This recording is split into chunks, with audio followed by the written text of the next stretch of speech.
Hello again, true crime fans. We've got another mysterious case to explore, the case of Roxana Vargas. Roxana Vargas was born on September 11, 1988. Venezuela, she grew up in a warm and loving family, with her older sister Mariana and parents Antonio and Ana Teresa. At 17, she graduated from the school at the dawn of the ball and received a scholarship from the Gran Mar Riscal Foundation to study social communications at the Catholic University of Santa Rosa in Caracas. So she and Mariana moved to the capital to live with their grandmother, who already lived there. Their parents frequently traveled to Caracas to visit them, cherishing the time spent together. By 2008, Roxana was in her 8th semester at the Faculty of Social Communications. She was also involved in the production of the well-known program Who Wants to Be a Millionaire. One of the last messages on her phone was sent on July 12, 2008. Said she was on her way to meet a friend at Plaza Venezuela at the time. She was in the Chacom area, but then she disappeared. Initially, detectives suspected that she might have been a victim of a robbery or kidnapping. This suspicion comes from the quick kidnappings, where criminals would abduct victims for a few hours to demand a ransom, releasing them afterward. Unfortunately, many of these incidents ended tragically, with some victims being killed if their families could not pay the ransom. Investigators have ruled out a kidnapping. As Roxana's family has not received a ransom demand, they then considered the possibility of a robbery, but there was no evidence to support this theory either. On July 14, 2008, the body of a girl was discovered by a security guard working at the Biosa Airline building, now known as Conviasa. Located in the Kaiser Park area of Caracas, the guard heard loud barking from dogs near a vacant lot close to his workplace and decided to investigate. Upon approaching the lot, he found the lifeless body of a girl lying amidst a pile of construction debris. Shocked by the discovery, he immediately contacted a criminal investigation agency. Detectives arrived at the scene and determined that the body was buried under rubble, stones, wooden boards, and other waste.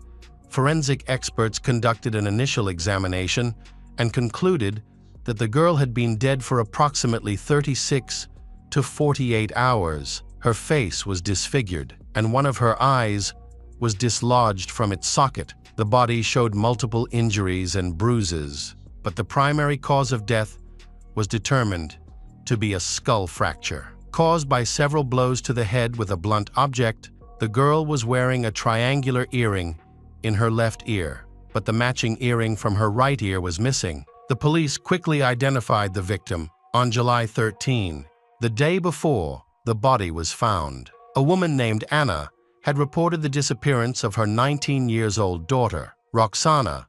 Roxana's physical description matched the body, and DNA testing later confirmed her identity. In a conversation with Roxana's mother, Anna, she admitted that she suspected one person. The person she referred to was psychiatrist Edmundo Chirinos. At the time, Edmundo was 73 years old and was a well-known psychiatrist. Highly educated, he earned his surgical diploma in 1958 and graduated as a psychologist in 1960 from the Central University of Venezuela. Additionally, he obtained master's degrees in neuroscience and clinical psychology from prestigious institutions, including Oxford and Cambridge in England, the University of Marseille in France, and Quincy University in New York. By 1961, Edmundo co-founded the School of Psychology at the Central University of Venezuela, and in 1984, he was elected as the university's rector. He has a varied professional background, and he is also actively involved in politics. In 1988, he ran for president as a candidate of the Independent Moral Movement. By 1999, He was a member of the National Constituent Assembly. Due to his impressive academic qualifications, he served as a personal therapist for Presidents Jaime Lucinchi, Rafael Caldera, and Hugo Chavez. He also established a psychiatric clinic called Clin Uesi in La Florida, Caracas. Ana shared with detectives the reasons she suspected Edmundo of killing her daughter.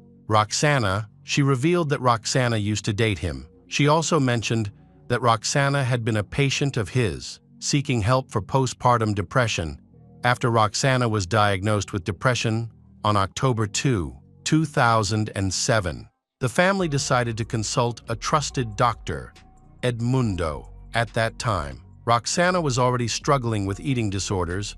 Roxana had long been concerned about her weight, and these thoughts became increasingly distressing for her. Ana said that during her first consultation with Dr. Edmundo, Roxana was diagnosed with schizophrenia, a decision her family felt was made too quickly. Nevertheless, they decided to follow Edmundo's advice when he suggested that Roxana try a method that would increase her sleep time. He believed that this method could solve her problem. The sleep therapy he proposed involved taking small doses of sedatives and sleeping pills over a period of time. When Roxana met Edmundo again for further consultation, he began asking her strange questions, including whether she had a boyfriend. She replied that she did, but this was not true. She had feelings for a young man named Mariana, who did not return her affection. Mariana was also her sister's classmate, and at that time, she only had a friendly relationship with him. Edmundo then inquired if she had been intimate with her boyfriend, to which she truthfully answered no, as she was still a virgin. During their first meeting, Edmundo attempted to get physically closer to Roxana, which felt inappropriate to others, however. She began to notice that his desire for physical closeness with her was becoming more apparent. After one of Roxana's consultations, she asked her mother to take her to the pharmacy to buy sanitary pads because she had unexpectedly started her period. Roxana's mother, Ana, was aware of her daughter's menstrual cycle and knew that this period was not due yet, although this was unusual. Ana remained calm. One day, while Roxana was in another sleep therapy session with Edmundo, Ana waited in the waiting room and met another mother named Luisa, who was also there for her daughter's sleep therapy. They exchanged phone numbers, and during their conversation, Luisa revealed that her daughter had also started her period right after a session. Both speculated that these occurrences might be side effects of the sedatives and psychotropic medications their daughters were taking. On October 15, 2007, Roxana had her last consultation with Dr. Edmundo near the end of the session. She woke up when the sleeping pills she had taken stopped being effective.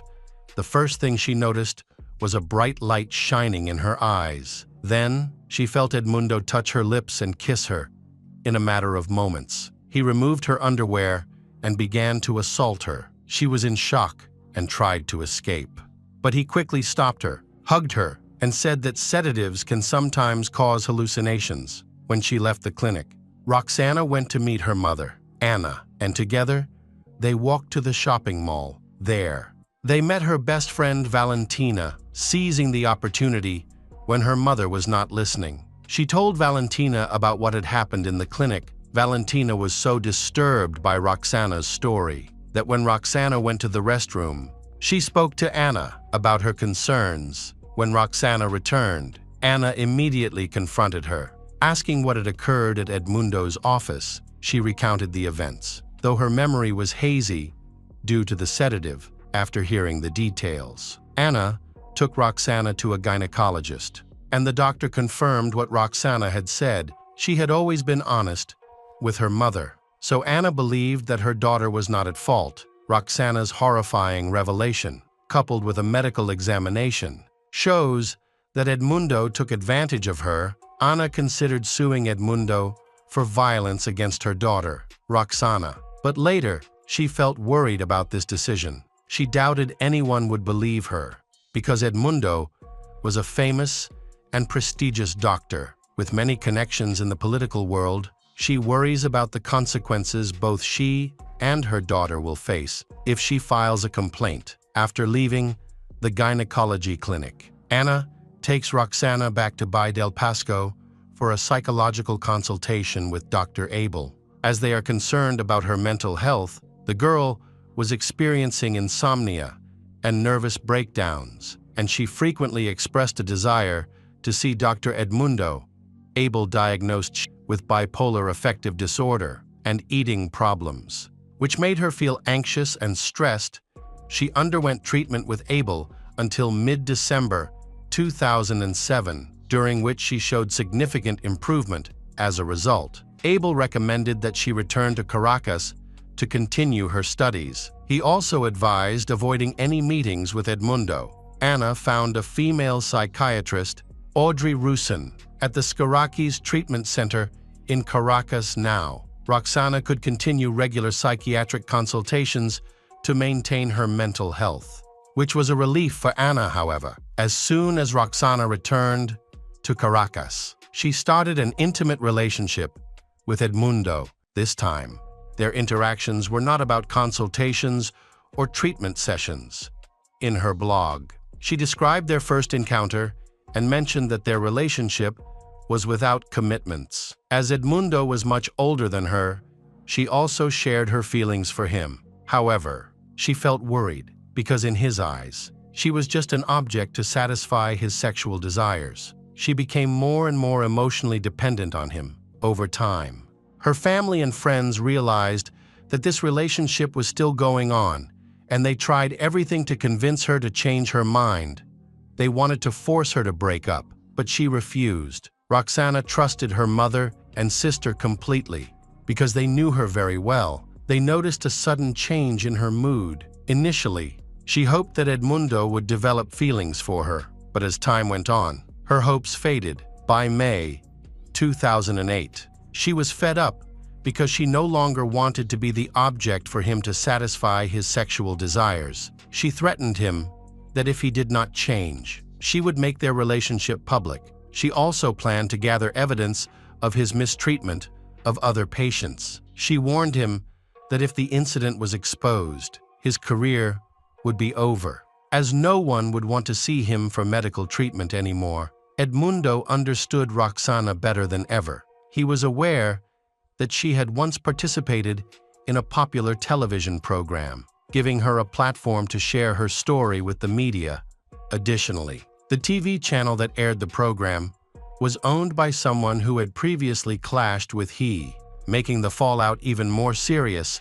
It became clear to he that if she went public, it could lead to a nationwide scandal. On July 12, 2008, around 2 p.m., Roxana met with Mariana, a young man she had previously loved. In the Chacao area, he was supposed to help her write a script. The meeting took place at a shopping mall around 6 p.m. However, the meeting was interrupted when Edmundo kept calling to harass Roxana. She felt forced to cancel her date with Mariana, saying she needed to see her best friend.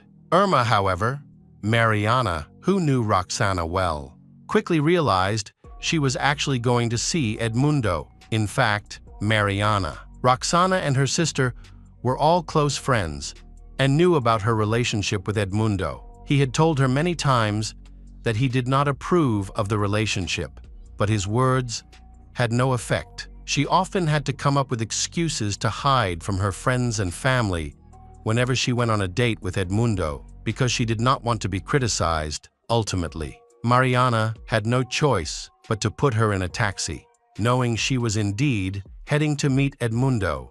Earlier that evening, she had planned to meet Irma, but she eventually texts Irma to say she's going to meet someone Irma also knows. Referring to Edmundo, Irma understood immediately. When Irma called, she around 7:40 p.m., but only received a brief answer. After that call, no one heard from Roxana again. When the police began investigating the case, Edmundo tried to defend himself and gave interviews about Roxana's disappearance.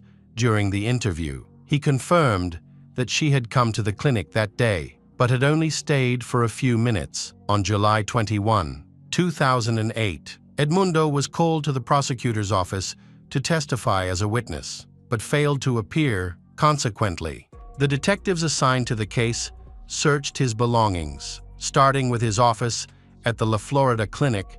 There, they discovered a triangular earring, which matched the one found on Roxana's body. They also found blood stains in the office and collected samples for DNA analysis using luminol. Forensic experts found large blood stains on the sofa, which appeared to have been meticulously cleaned. Along with hair, DNA testing confirmed that both the blood and hair belonged to Roxana. At that time, Edmundo lived in a penthouse in the Cebucan neighborhood of Caracas. However, it wasn't long before the police arrived at his residence.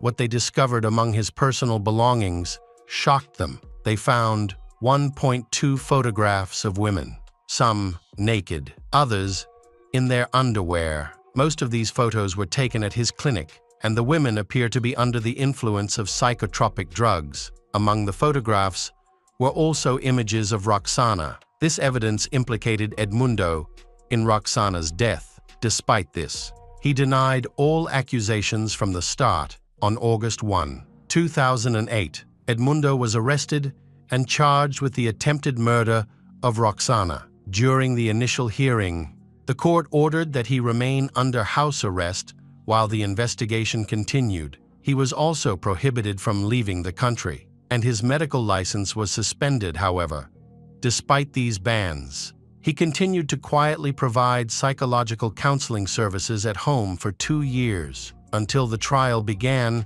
it was not until the trial that he was permanently stripped of his medical license. Edmundo's trial officially began on March 16, 2010. The prosecution presented its case based on evidence gathered during the investigation.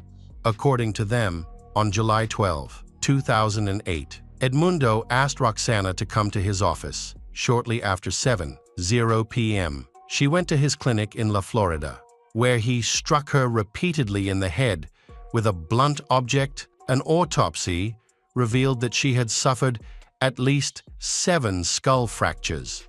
Additionally, the amount of drugs in her system far exceeded the recommended therapeutic dose. It was also discovered that she had been taking antidepressants during the trial. The prosecution has established that Roxana, due to her psychological condition, was emotionally unstable and easily manipulated. Edmundo, being medically trained, was fully aware of this and exploited his expertise to manipulate and intimidate her. 15 women testified during the trial, all alleging that Edmundo had subjected them to abuse during sleep therapy sessions. The court verified their claims. Edmundo's defense team argued that Roxana's visit to his office that day was very brief, suggesting he had no involvement in her murder. They attempted to shift the blame to someone else, asserting that he had no connection to the crime. However, despite these efforts to distort the facts, the evidence presented to the court was overwhelming. In September 2010, the court sentenced Edmundo Chirinos to 20 years in prison to be served in the state of Miranda.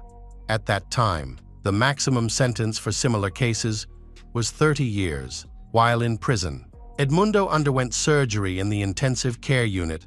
Afterward, it was claimed that he could neither speak nor walk and began using a wheelchair less than 2 years later. In March 2012, he was released from prison to serve the rest of his sentence at home. This news spread across various media outlets, and what drew attention was that, upon his release, he was speaking perfectly normally. This sparked public outrage. As many saw it as an injustice, it appeared that arrangements had been made to allow him to return home. It became evident that the surgery had not resulted in the severe complications that were initially reported, leading to speculation about the true reasons for his release. On August 24, 2013, Edmundo passed away at his home from natural causes. The story of Roxana and Edmundo remains etched in the minds of many Venezuelans and is considered one of the most shocking cases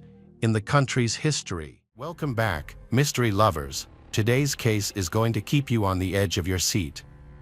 The case of Sophia McKenna. Sophia McKenna was born on March 7, 1996, in North Stonington, Connecticut. At the time of the incident, she was 21 years old and living in Groton, Connecticut. She was the daughter of Michelle from her first marriage and grew up with her brother, Justin, and her younger sister, Grace. Sophia was very caring towards her siblings, whom she loved dearly. As a child, she was happy and intelligent, showing unique qualities. She was active and full of energy, leading a vibrant and fulfilling life. However, her life was significantly affected by her parents' divorce when she was about 6 or 7 years old, which left her with a deep emotional scar. During high school, Sophia was diagnosed with bipolar disorder, which contributed to her depression. This mental illness is marked by extreme mood swings, including episodes of mania or hypomania. Sophia faced emotional lows, characterized by sadness and melancholy, alternating with high-energy periods of euphoria. These mood swings affected her behavior and ability to think clearly. She received treatment, including medication and therapy, to help manage her symptoms, but there is no cure for bipolar disorder. This condition poses challenges for both Sophia and her family. It had a significant impact on her daily life, making her behavior unpredictable and her life chaotic, leading to unstable relationships. Those around her often exhibited complex behaviors as well. In 2015, Sophia met Austin, a bright and cheerful young man who quickly won her heart. He pursued Sophia with charm and determination, and they entered into a 3-year relationship. Unfortunately, this relationship was difficult for both Sophia and her mother, Michelle. Austin had some troubling behaviors. He was somewhat aggressive and used anabolic steroids for sports, which contributed to the instability of their relationship. The couple frequently argued and shouted at one another, sometimes escalating to physical confrontations. Sophia, who struggled with mental health issues, often initiated these conflicts. On multiple occasions, Austin's aggressive behavior resulted in injuries to Sophia, necessitating hospital visits. About a month before the incident, Sophia found out about Austin's cheating and decided to end their relationship. Despite this, they still met occasionally. While dealing with her emotions, Sophia focused on moving forward. She was a striking young woman and briefly worked as a model for a local jeans company, which helped her pay for her education.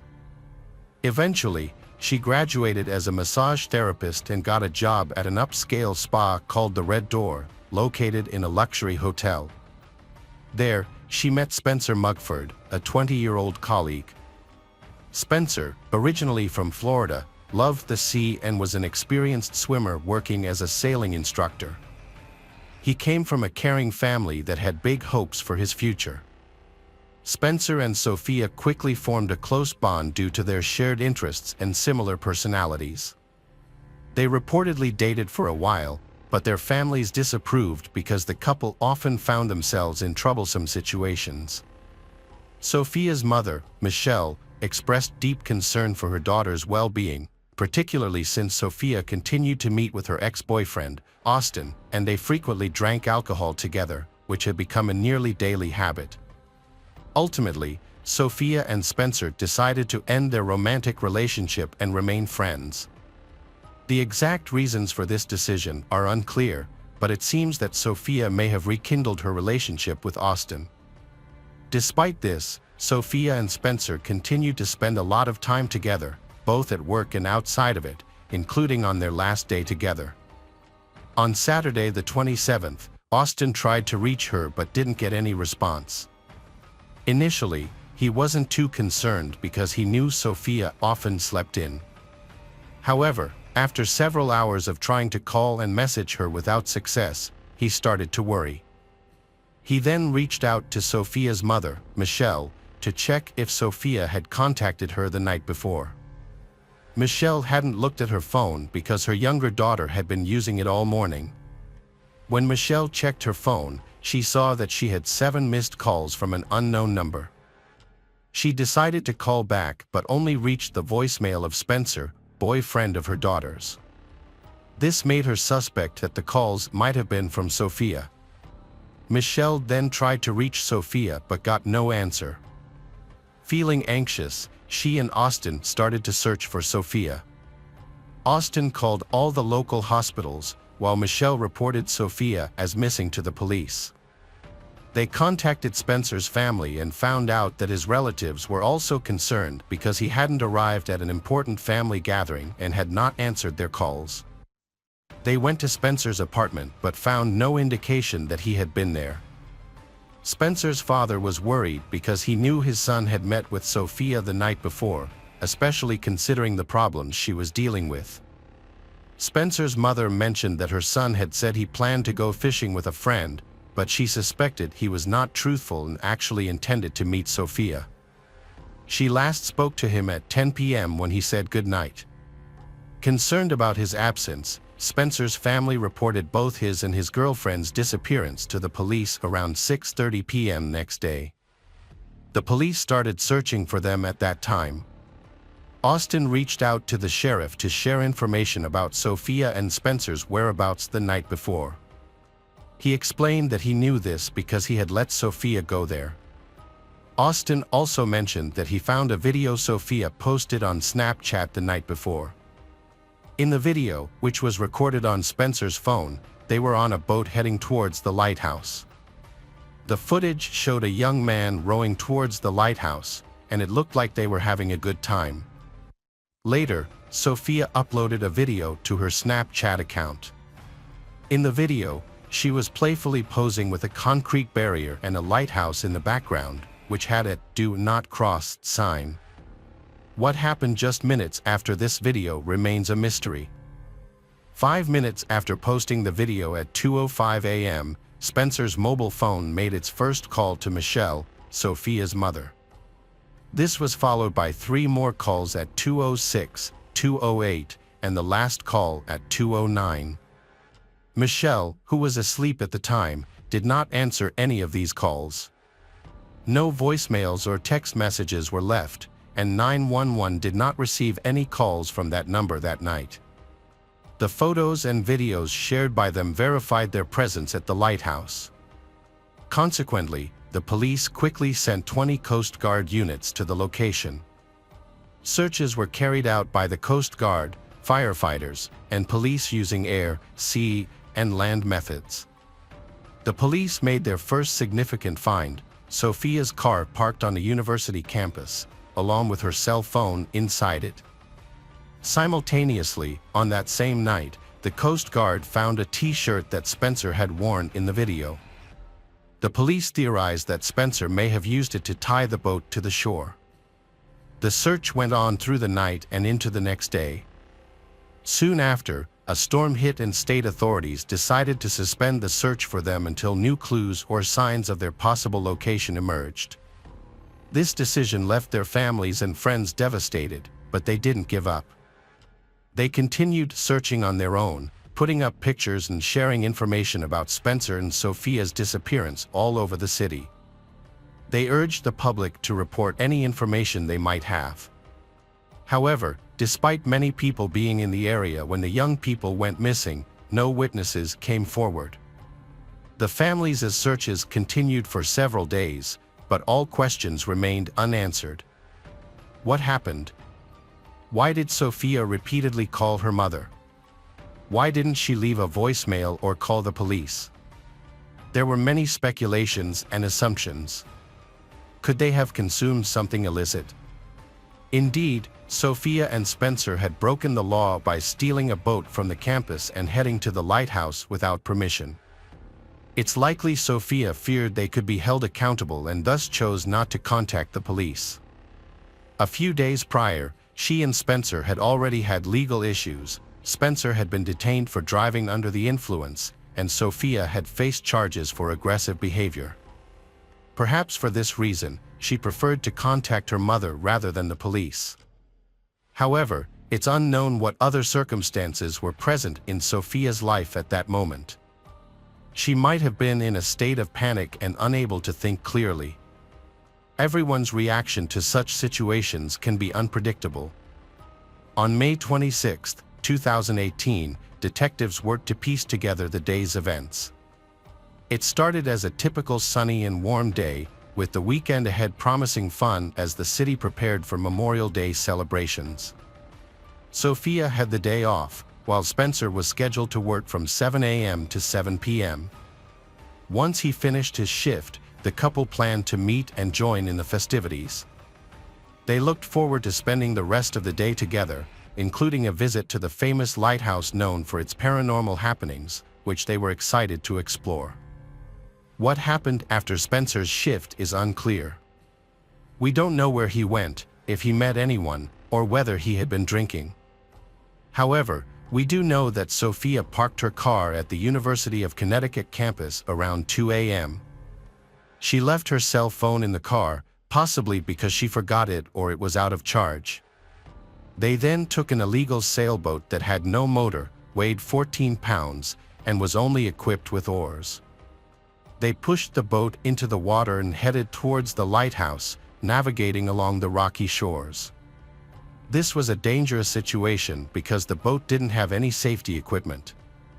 They probably felt confident taking this risk due to Spencer's swimming and boating skills, which he had had since childhood. The investigators were only able to collect limited information about the events of that night. On Monday evening, while searching from a helicopter, the police spotted a white and blue sailboat stuck on the rocks, covered in dust. This boat was found 12 kilometers west of the lighthouse. Police reports suggest this could be the same boat that went missing from the campus and might have been used by Spencer and Sophia, but this remains unconfirmed. Fingerprints were discovered on the boat, but they were never analyzed, and the results were not made public to confirm whether they matched those of the young couple. Additionally, there was confusion about the type of boat involved. It was first described as a kayak, but later reports indicated it was a white sailboat with red markings. On June 8, 2018, fishermen on a commercial vessel near the Long Island Strait spotted something unusual in the water. Upon closer inspection, they realized it was a man's body. They promptly reported their find to the Coast Guard. When police arrived, they retrieved the body of a young man from the shore. They observed unexplained bruises and abrasions on the body, which was later identified as Spencer Mugford. He had been reported missing a few days earlier, along with his girlfriend, Sophia McKenna. To investigate the cause of Spencer's death, his body was sent for examination. The autopsy results confirmed that drowning was the cause of death, with no evidence of violence and all injuries linked to water. However, the specific details of the autopsy were not made public. During the same weekend that Spencer and his girlfriend went missing, 2 other men also disappeared in the area, and their bodies were later discovered, also having drowned.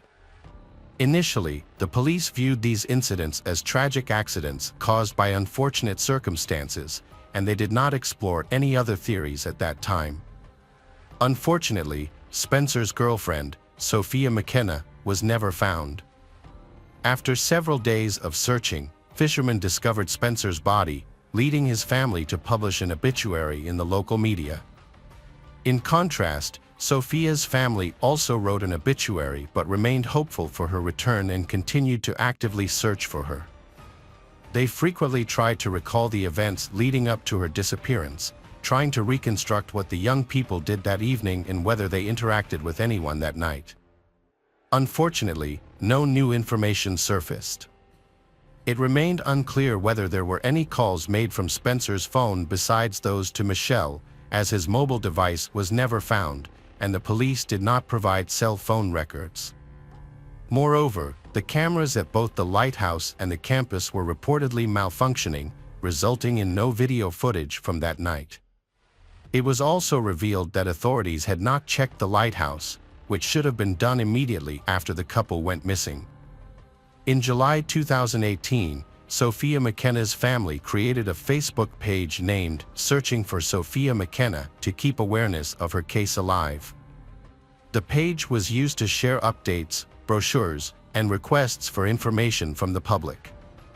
A few weeks after Sophia went missing, a concerning incident occurred. Michelle received a message from Sophia's social media account asking for money. Since Sophia's phone was with the police, this message raised suspicions of possible hacking. The investigations into Spencer's death and Sophia's disappearance reached a standstill, with police providing no definitive answers. Meanwhile, various unofficial theories about the case circulated. One theory suggested that Austin, Sophia's ex-boyfriend, may have been involved in their disappearance, with some speculating that he could have harmed Sophia and received help from his friends in disposing of Spencer's body. Sophia and Austin had a rocky relationship characterized by frequent fights and physical confrontations, which became a topic of public gossip. Michelle, Sophia's mother, saw many of their arguments firsthand. A month before Sophia went missing, serious problems emerged after she discovered Austin was cheating on May 8, 2018, which led her to break up with him. In what could have been a revenge move or a fresh start, Sophia started dating another guy and brought him to her apartment. This angered Austin, who stormed over and began banging and kicking the door while shouting insults at Sophia. After around 15 minutes of quiet, Sophia thought Austin had left and opened the door, but he was still there and tried to push his way inside. Luckily, Sophia quickly managed to shut the door again. Neighbors reported hearing him threaten to harm Sophia if she didn't open it. By the time the police and Michelle arrived, Austin had been arrested. The following day, May 9th, a court order came into effect. In her statement, Sophia detailed earlier attacks by Austin and included photos of her injuries. She expressed that she was afraid for her life because he was stalking her. A restraining order was issued, preventing Austin from being in the same area as Sophia. However, Sophia later felt guilty about the situation, and the restrictions were changed. Now, Austin was only barred from being in the same apartment as her. The man who was with Sophia at the time did not reveal his identity and initially did not cooperate with the police. Michelle initially claimed that it was Spencer with Sophia, but later changed her statement. However, a colleague whom Sophia trusted confirmed that it was indeed Spencer. Colleagues of Sophia and Spencer stated that they were in a relationship at the time of their disappearance and acted like a couple both at work and outside of it. Witnesses reported an incident at the hotel where Sophia's ex, Austin, confronted her at her workplace and threatened her publicly. Despite this, Austin and his father joined the search for the missing couple, using a private helicopter and distributing flyers with their images throughout the city. Austin claimed on social media that Sophia had been his girlfriend for 3 years and insisted she had only a platonic friendship with Spencer. Many found this post strange, as it seemed to focus more on his relationship with Sophia than on her disappearance. On July 10th, Sophia's family and friends held a memorial for her. Austin attended the event with Michelle and later shared a now-deleted message online saying, "Rest in peace, baby, we'll see each other soon." These actions raised concerns among people who knew them. Austin told the police that he spent the entire day with Sophia on May 26th and that they continued to meet despite a court order, even making plans for the following day. A friend of Austin mentioned that around 3 a.m. on the night of the incident, Austin texted Sophia saying he was at the gym with a friend. However, this claim seems questionable since gyms are closed at that hour. His family asserted he was home before leaving for the gym. An anonymous witness stated that Austin and his brother were invited to a party that day. Although Austin initially planned to attend, he later texted that he was tired and would not go. This situation raises concerns about Austin's location when Sophia and Spencer went missing, and there are no clear answers regarding his whereabouts. Austin's friends describe him as moody, which may be intensified by steroid use. There were rumors about Austin, his brother, and a friend having ties to the local police. Furthermore, a woman related to Austin was reportedly married to the police chief who was looking into Sophia's case and had faced complaints of police violence. However, the trustworthiness of these claims, made by a friend of Austin with a criminal history, is questionable. The day after these rumors circulated, a YouTube channel focused on disappearances in Long Island uploaded a video about Sophia. After that, Austin deleted all of their photos together from his social media, leading to confusion, especially since Sophia's fate was still unknown. One theory suggests that Austin had started dating someone new and wanted to avoid complications. However, it seemed odd that he removed all photos of Sophia. Additionally, shortly after Sophia went missing, Austin became noticeably less involved in the search efforts. When he met with investigators, he seemed calm and collected, showing no visible signs of distress over the loss of someone important. However, this alone is not enough to make any accusations against Austin, as people have different ways of responding to stress. One theory proposes that Sophia was murdered to stop her from testifying against Austin in a domestic violence case. If she hadn't spoken, there would not have been enough evidence to proceed, possibly leading to the case being dismissed. This scenario occurred in the summer of 2018 when the charges against Austin were dropped. It's crucial to mention that Austin is not formally considered a suspect. This theory is speculative, and the investigation is ongoing. Another theory suggests that Sophia and Spencer might have encountered dangerous people at the lighthouse. It was a busy holiday, but witnesses either failed to remember them or deemed the information unimportant, resulting in no reports made to the police. Sophia's mother suspected that her daughter could have been kidnapped or trafficked, but there is no evidence or ransom requests to back this up. The police also looked into the possibility of an accident caused by poor judgment. The young couple took an unprepared boat without life jackets into strong currents. After reaching the lighthouse, they secured the boat with Spencer's T-shirt and took some photos, only to discover that the boat had drifted away. Spencer, relying on his swimming skills, may have underestimated the cold temperature of the water. The darkness could have distorted his perception of distance, making the boat seem closer than it actually was. Exhausted from his workday and the swim to the lighthouse, Spencer might have drowned. Sophia realized she couldn't see or hear Spencer, so she attempted to call her mother for help. In her desperation, she might have jumped in to save Spencer and ended up drowning herself. Although Sophia was not a strong swimmer, alcohol could have influenced her to make a poor decision. Alternatively, she may have been walking along the narrow ledge of the lighthouse, trying to find Spencer, when she stumbled and fell while holding her phone. If that happened, she could have been swept away by the current and drowned. These possibilities are still considered, but other theories exist as well. None are formally recognized, and there are no suspects or culprits identified. Most of this information circulates on social media. Sophia's family and friends are still searching for her, determined to find out what happened and where she might be. In 2019, an independent detective discovered several bones near the shore and quickly reported them to the police.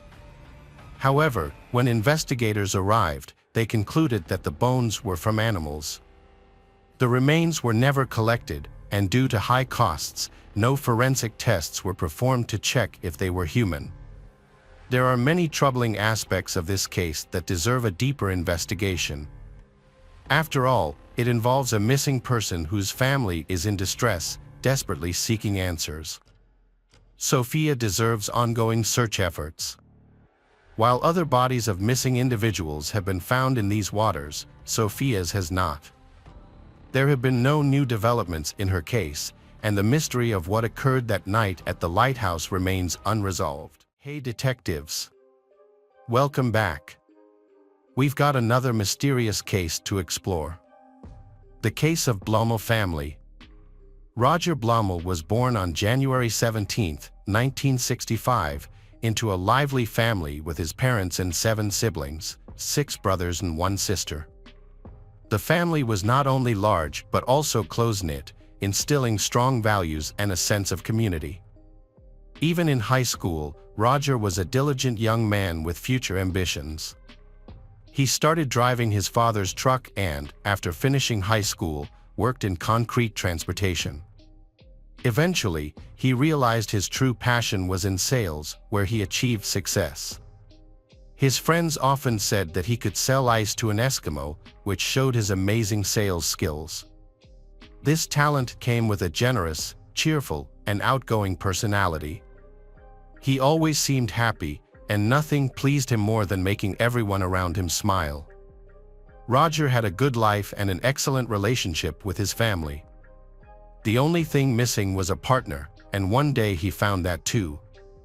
Although he did not elaborate, a close friend recounted that one evening, when he met a young woman who captivated him, Roger declared with complete determination that she was the woman he was going to marry. Melissa was born in Wichita on January 1, 1960. She grew up in a loving family with 3 girls and 3 boys, though sadly, a younger sister passed away before her first birthday. Melissa was a kind and diligent person, always willing to assist her family and others. She started her career as an accountant at a bank and built a successful path over the years. Her dedication, commitment, and teamwork earned her numerous promotions, eventually becoming vice president of the bank. In 1991, she met her soulmate, and they got married. Life appeared perfect for the Blumel family. Melissa advances in her banking career, while Roger uses his confidence to start his own business. Roger enjoyed spending time with friends and spreading happiness. He found an ideal partner in Melissa.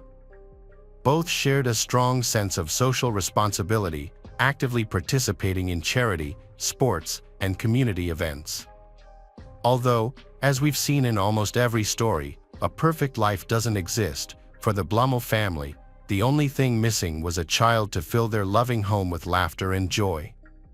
Unfortunately, this wish remained out of reach for the couple, and after years of unsuccessful attempts to conceive, Roger and Melissa began considering the idea of adopting a child. To fulfill their goal, they reached out to a local social worker and found out that a woman named Kisha Shaberg had put her 2 sons up for adoption.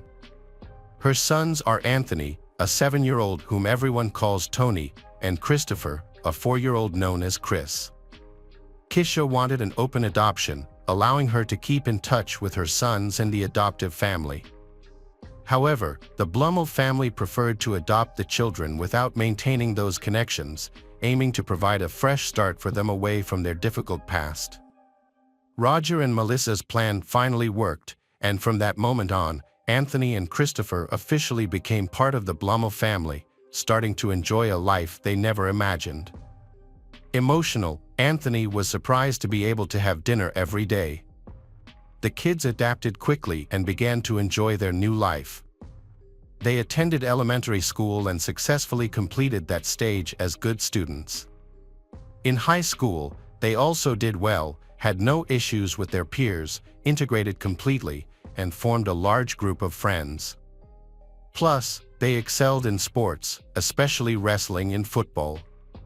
Anthony quickly advanced in wrestling, earning 2nd place in a competition in his division. At that time, everything seemed to promise a bright future for the boys and a happy life for the whole family.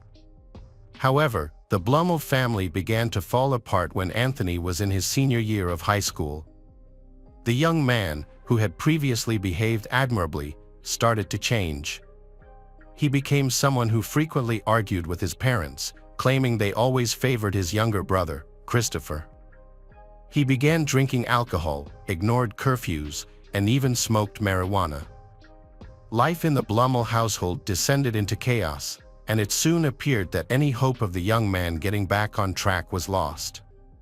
For a long time, Anthony dreamed of joining the United States Air Force after high school, but his own actions ended that possibility. In 2013, he was arrested for an unspecified violent act and later, after graduation, for driving under the influence of alcohol. With these incidents on his record, a future in military aviation was no longer possible. Rather than reflecting on his situation, Anthony spiraled further downward. After graduating, his life lacked direction. He didn't want to study or work. All he wanted was to sleep late and spend his days in a haze of cannabis smoke. Melissa was terrified of the boy's angry outbursts, causing her to endure extremely difficult pressure. Adding to the complexity, there was something the Blummel family was unaware of. Since the spring of 2013, Kisha has been in contact with her biological sons through social media. It appeared that Christopher either ignored Kisha's friend request or showed little interest in communicating with his biological mother. In contrast, Anthony promptly accepted the connection and was thrilled to reunite with his real mother. Kisha was heartbroken after giving her sons to the Blummel family, but she found comfort in knowing they were both welcomed into a good home and would stay together.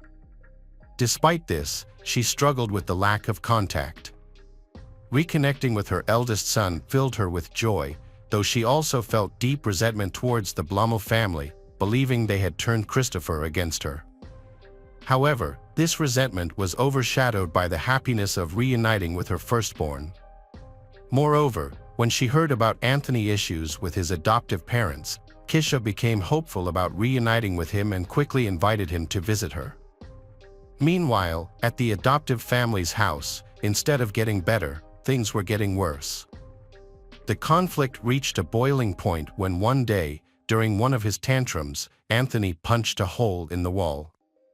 This was a turning point for the Blummel family. They could no longer risk their own safety or Christopher. After several unsuccessful attempts to stop the eldest son's behavior, Roger and Melissa made the tough decision to tell Anthony he had to leave the house. The young man initially wandered without purpose but soon realized he needed to support himself. He found some jobs at fast food restaurants and supplemented his small income by selling cannabis. Although he slept like a nomad, staying at various friends' houses, he fell in with a group of youths heavily involved in drug abuse. In the midst of these challenging circumstances, a glimmer of hope appeared when Kisha invited him to come live with her in California.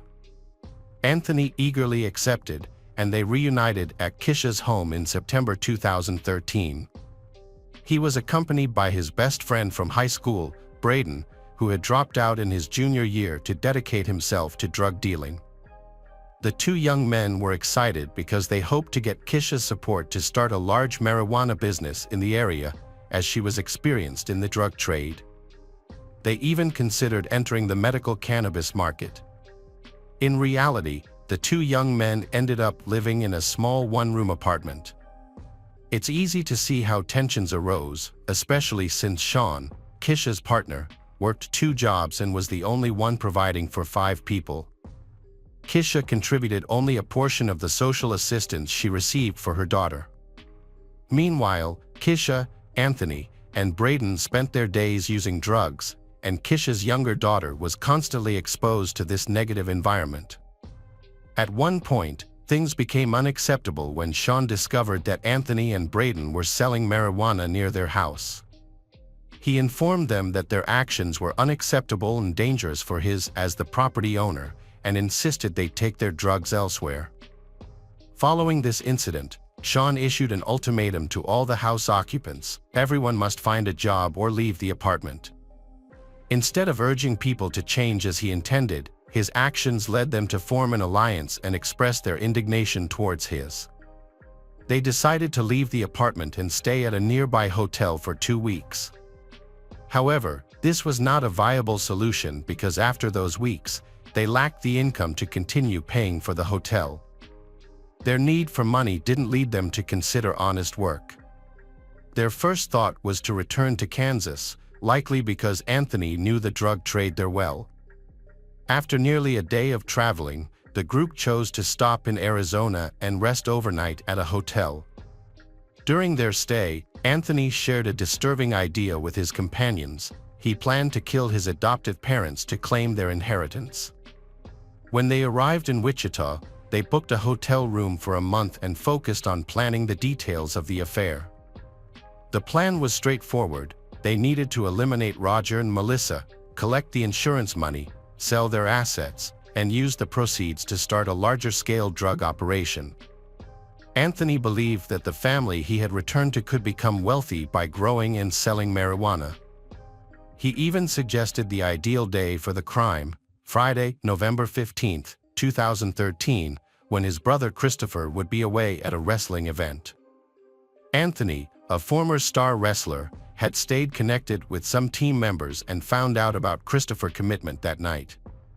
Anthony gradually developed a plan to invite Roger and Melissa out under the pretense of discussing and resolving previous issues.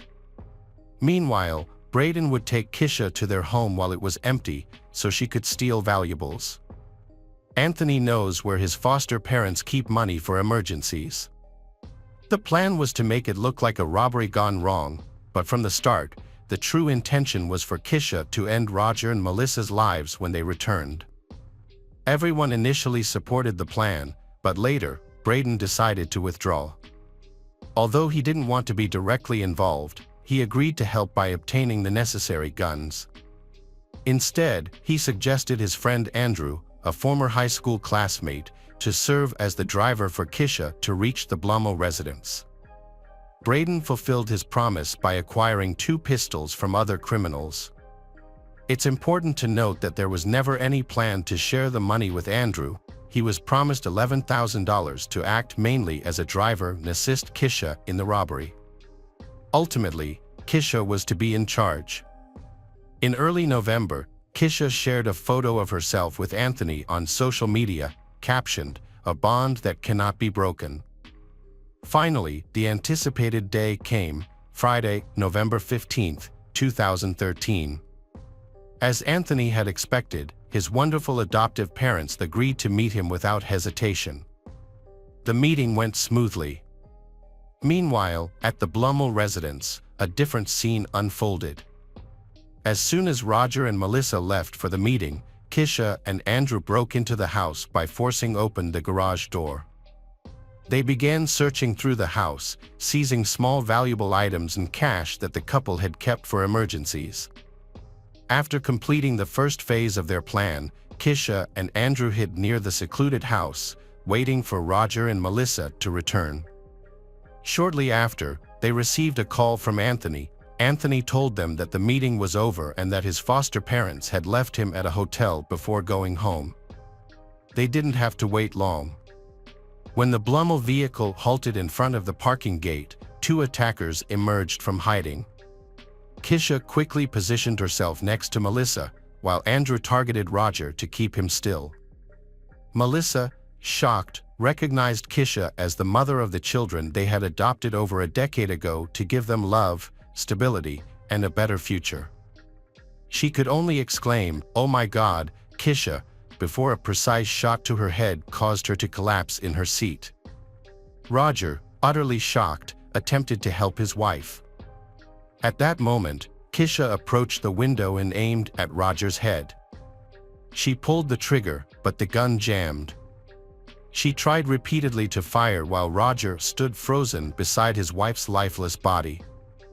Eventually, the gun went off, and Roger fell beside the woman who had been his life's greatest partner.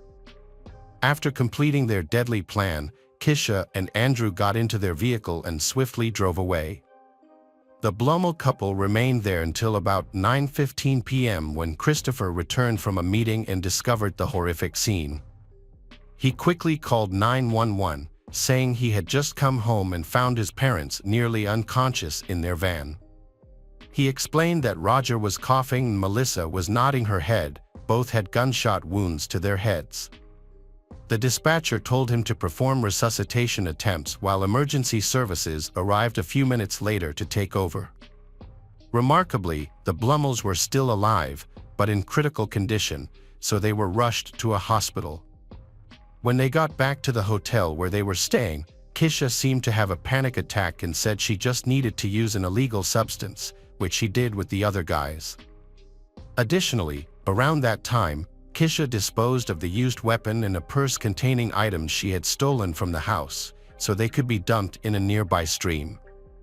Andrew threw the items into a pond in a nearby park.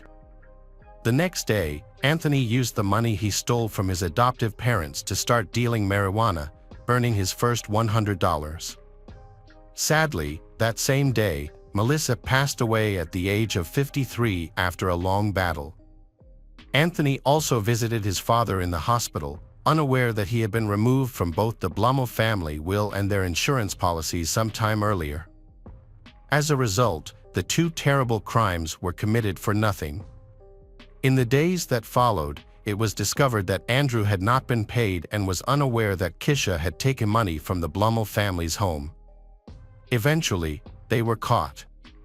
During the first inspections of the Blummel residence, police noticed the garage door had been forced open and the home was in complete disarray with items scattered everywhere. It was confirmed that money, jewelry, and other items were stolen. Authorities initially thought the attack on the couple happened because they arrived while the thieves were still there. However, it was later determined that the fatal assault occurred before the couple entered the home, so this theory was dismissed.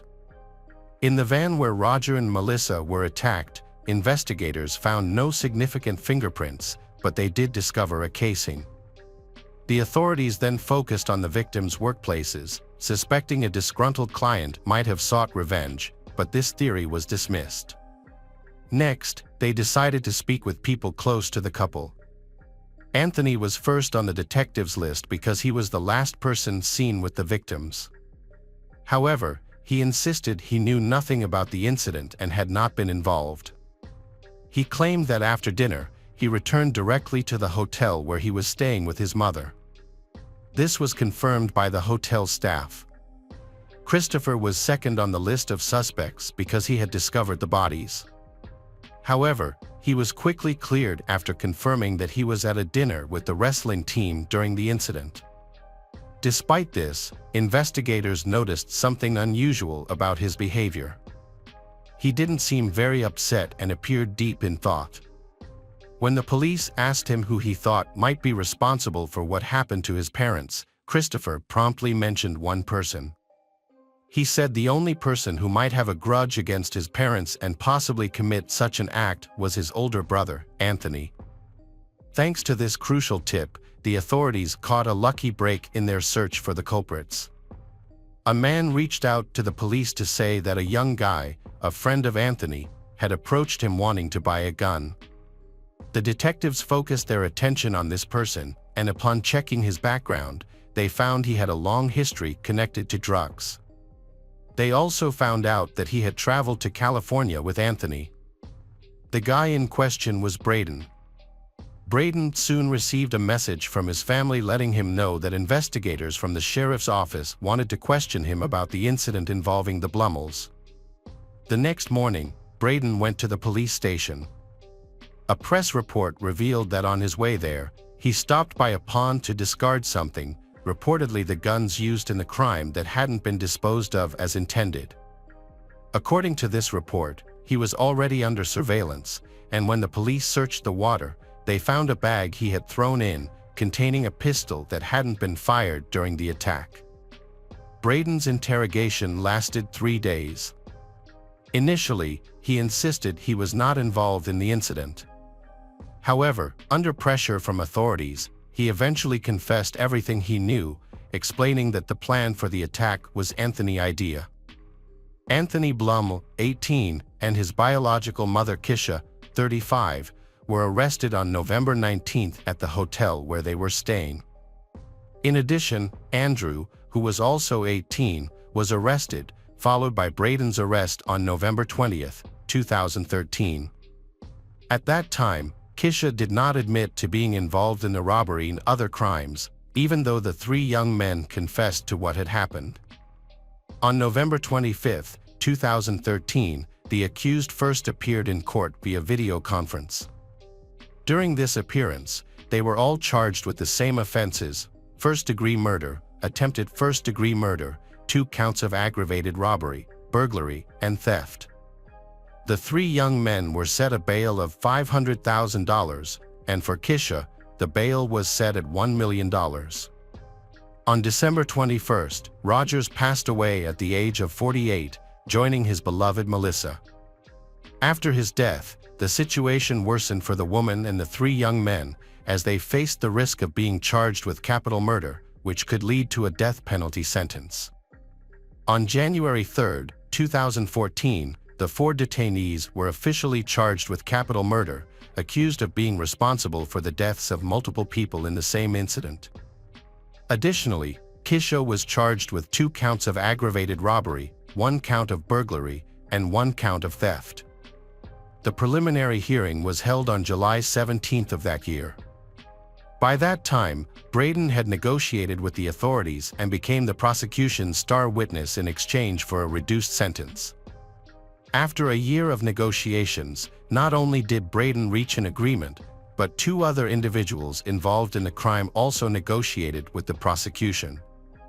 According to the agreements, the accused would not contest the charges against them and would waive their right to appeal their sentences. In return, the prosecution agreed not to seek the death penalty and to drop some charges. Starting in mid-2015, each of them confirmed their decision to plead guilty in separate hearings. The judge sentenced Kisha to life in prison without parole for the capital murder charge and an additional 122 months for 2 counts of aggravated robbery. These sentences will be served consecutively. When given the chance to speak, she expressed deep regret for what happened and sympathized with the Blummel family. However, the rest of her statement was controversial, as she claimed she was not involved in the incident and harbored no ill will towards the Blummels. Instead, she expressed great respect for them, acknowledging that they had provided Anthony and Christopher with a wonderful life, for which she remained grateful. Official records indicate that Kisha is still held in a high-security correctional facility. The next to face his fate was his son, Anthony Blummel, known to everyone as Tony, who received the same sentence as his mother. During the sentencing hearing, Anthony, who chose not to speak when given a chance, listened to the victim impact statement made by his aunt, Christina Blummel. She thanked the authorities for delivering justice and spoke about all the love that Roger and Melissa had shown the boy. In complete silence, Anthony listened to Christina's heartfelt words, and at one point, tears almost welled up in the young accused's eyes. Ultimately, the woman informed Anthony that he had made his decisions voluntarily. She suggested that he might eventually understand his choices, or perhaps he never will. Since then, Anthony has been in a correctional facility. Up to now, his record includes numerous infractions, such as smuggling, fighting, unauthorized phone use, explicit sexual activity, theft, and disobedience, among others. A week after those trials, it was Andrew's turn, the only one who refused to admit his responsibility. He was found guilty of first and second-degree murder and sentenced to life in prison plus 155 months. Finally, Braden, the last person involved in the incident, who had made a plea deal with the prosecution from the start, was found guilty of second-degree murder and sentenced to 242 years in prison. According to his official record, Braden will have his first chance to be released on May 28, 2035. However, his prison record shows he hasn't reformed, as he has received 71 disciplinary reports for disobedience, threatening others, using stimulants, drunkenness, possession of contraband tobacco, theft, and dangerous smuggling, among other reasons. Ultimately, the district attorney was satisfied with the case's outcome. Although Kisha had given up that option, she unsuccessfully tried to appeal her sentences. The undeniable fact at the conclusion of this story is that the lives of 2 wonderful people, Roger and Melissa Blummel, ended in a tragic and needless way. The tragedy began with the bitterness or guilt of a woman who lived a life of excess and gave her children up for adoption. She couldn't handle the fact that one of her descendants no longer wanted contact with her. This seemingly caused her to misdirect her anger towards the people who had lovingly cared for her children. Anthony reacted to the couple's love and care with resentment, envy, and violence. He turned to substance abuse and eventually committed 2 crimes. Kisha's younger daughter was placed in foster care. On the other hand, Christopher Blummel overcame the loss, the pain, and with the support of his family, he lived a positive life. Hello, crime enthusiasts, are you ready for another chilling investigation? The case of Jamie Hahn. Jamie Hahn was born on October 25, 1983, in Orangeburg, South Carolina. She was a compassionate person who always put the needs of others first. She was known for her kindness and her ability to make people happy. Despite her parents' divorce and remarriage, but she grew up with her two brothers, Brett and Justin, and sister Ashley, and she maintaining a cheerful outlook. Jamie attended an elite private prep school known for its academic excellence. Her friends and family saw her as a talented and enthusiastic person with a promising future in politics. During a school trip to the University of North Carolina in junior high, Jamie became enamored with the campus and aspired to attend the institution. As she grew older, she joined the board of the Center of Hope, which supported troubled teenagers. She also became involved in various political campaigns, including Senator John Edwards' 2008 presidential campaign. Jamie emerged as a prominent figure within the North Carolina Democratic Party. During this campaign, she met Nation, and the two developed a strong relationship. Over time, their relationship evolved from a platonic connection to a loved one. After just 4 months of dating, the couple got engaged and eventually married on April 18, 2009. Both Jamie and Nation were successful in their careers, with Jamie running her own consulting firm, focused on political fundraising, and Nation working as a well-known online strategist for politicians and nonprofits. People who knew them described them as exceptionally kind, tender, and generous. They have been actively involved in a project protecting young families in North Carolina. Although they didn't have children yet, they plan to start a family soon. Jonathan Broyhill, 31 years old, a close friend of Nation who had been staying in the couple's home as a guest. Jamie was also familiar with Jonathan, having hired him as an accountant at her political consulting firm after he moved to North Carolina. Nation and Jamie kindly him a place to stay in their home until he could find his own accommodation. Jonathan and Nation were from the same hometown, and their friendship began in 2000 during a church trip. Although they had a 4-year age difference, they quickly formed a close bond. Like many childhood friendships, they lost touch when one of them went to college, but reconnected after graduation and became very close. In fact, Jonathan was the best man at Nation and Jamie's wedding in April 2009. The trio of Jonathan, Jamie, and Nation was incredibly close-knit.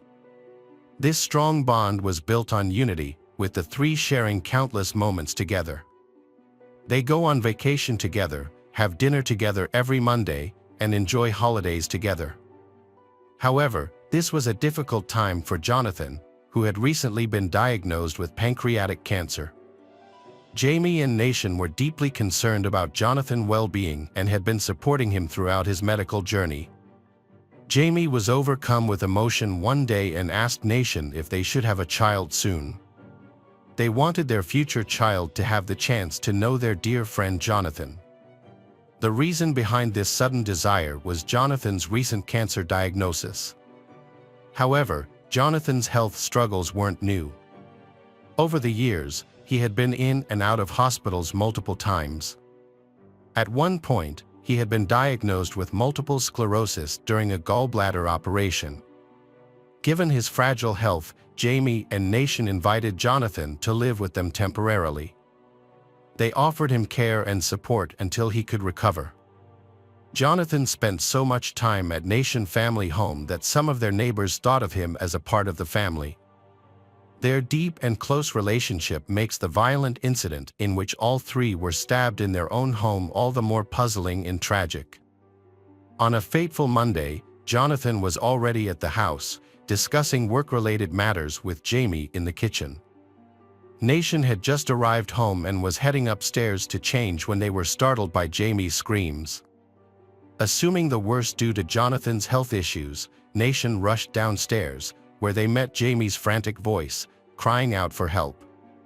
A frantic scene unfolded as Nation rushed into the kitchen, where he found his wife severely injured and bleeding on the floor, while Jonathan stood over her, menacingly wielding a large kitchen knife. The sight was too shocking for Nation to comprehend. Jonathan, with the knife raised, advanced toward Nation. Then, Nation with one hand, Nation grabbed the knife's blade and, with the other, struck Jonathan in the face. At the same time, Nation urgently told Jamie to run for safety as he tried to subdue Jonathan. She managed to get up from the floor despite her serious injuries and ran through the side door to find help. Once Jamie was out of the house, Nation overcame his shock, pushed Jonathan aside, and followed his wife. Outside, Jamie struggled to reach the nearest neighbor's house but found no one home despite her knocking. While trying to reach the next house, exhausted and weakened by her injuries, Jamie collapsed unconscious in the neighbor's yard. Fortunately, passers-by heard the commotion and came to her aid, and a neighbor who was alerted by Jamie's screams called for an ambulance and the police. Nation frantically searched for Jamie after realizing she was gone. Following a bloody trail, he found her in a neighbor's yard, clutching her side in agony but still conscious. Kneeling beside her, Nation held her hand and tried to reassure her, making promises about their future together, including children, vacations, and future anniversaries. Overwhelmed by the thought of losing her, Nation fought back tears as he spoke. As they waited for help to arrive, a neighbor rushed over with a towel to apply pressure to Jamie's bleeding abdomen. The towel quickly became soaked in blood. Another neighbor tried to make Jamie more comfortable by propping her legs up on a bag of leaves. The wait for an ambulance felt like an eternity to the onlookers. As minutes passed, Jamie's breathing became labored, a clear sign of her critical condition. The ambulance team arrived and immediately performed first aid to save Jamie's life. Nation, who had suffered serious cuts on his hand during the struggle, also needed immediate medical attention. Both Nation and Jamie were rushed to the hospital. Upon arrival, she was immediately wheeled in for emergency surgery. Nation stitched up his own wound, but his mind was preoccupied with fear for his wife's condition. In shock, he tried multiple times to visit her in the ICU but was denied access. Sitting on a hospital bed, he anxiously waiting for information on Jamie's condition. He also was aware of the severity of her injuries, numerous stab wounds, a severed artery, and extensive liver damage. All he could do was hope and pray that she would pull through. Against all odds, Jamie survived the surgery, but unfortunately, this brief moment of hope was short-lived. She never regained consciousness and passed away 2 days later. She succumbing to the injuries she sustained. The autopsy revealed that Jamie had suffered 24 stab wounds on various parts of her body, including her face, neck, back, hands, and forearms. The most severe injuries were inflicted on her abdomen and chest, which caused significant damage to her lungs and liver. After inflicting injuries on himself, Jonathan spent 8 days in the hospital recovering. On April 30, 2013, while still recovering and wearing bandages on both wrists, he was transported on a stretcher to a Wake County Magistrate's office. There, he was officially charged with first-degree murder in Jamie's case and assault with a deadly weapon against another individual, Nation. Due to the severity of the charges, he was held without bail. Then taken to Central Prison in Raleigh, which had a hospital wing where he could continue receiving medical treatment while in custody. The sudden and tragic loss of Jamie left many people deeply affected and wondering why someone she considered a best friend would commit such a horrific act, robbing her of her future. After her death, rumors spread that a large amount of money had gone missing from the election campaign managed by Jamie's team. Jonathan, who had been the team's accountant, stopped working for the company at the end of 2012, but continued to provide financial information to Jamie and help with financial reports. Some people suspected that Jamie had discovered the missing funds, which totaled over $50,000, and confronted Jonathan about this. This confrontation might have triggered his violent outburst. On the day of the incident, April 22, 2013, Jamie had invited Jonathan to their usual Monday dinner to discuss the company's financial issues. Many believe that Jamie might have questioned Jonathan about the missing funds at that time. 6 months after the tragic incident, Jamie's husband, Nation, and her family scattered her ashes near the Pulaski Memorial Baptist Church. This church was a place Jamie had voluntarily dedicated a lot of time and effort to. A week before the tragedy. The irony is that Jamie had asked the church's pastor to pray for Jonathan, who was believed to be battling cancer. Little did Jamie know that their lives would soon be shattered. Nation had to come to terms with the fact that someone he had known since childhood had taken the life of the woman he loved. For Nation, Jamie was everything, his partner, his confidant. After Jamie's passing, the trial of Jonathan Broyhill began on March 4, 2015. The district attorney told the jury that Jonathan, Jamie's financial manager, had misappropriated around $50,000 from her account by writing 39 checks to himself. Jonathan made various excuses to justify his actions, including health problems from multiple sclerosis, memory issues, a gallbladder operation, and pancreatic cancer. According to Nation, Jamie knew about the missing money but chose not to confront Jonathan about it because his health is not good. Instead, she hopes Jonathan will admit his mistake and correct it on his own.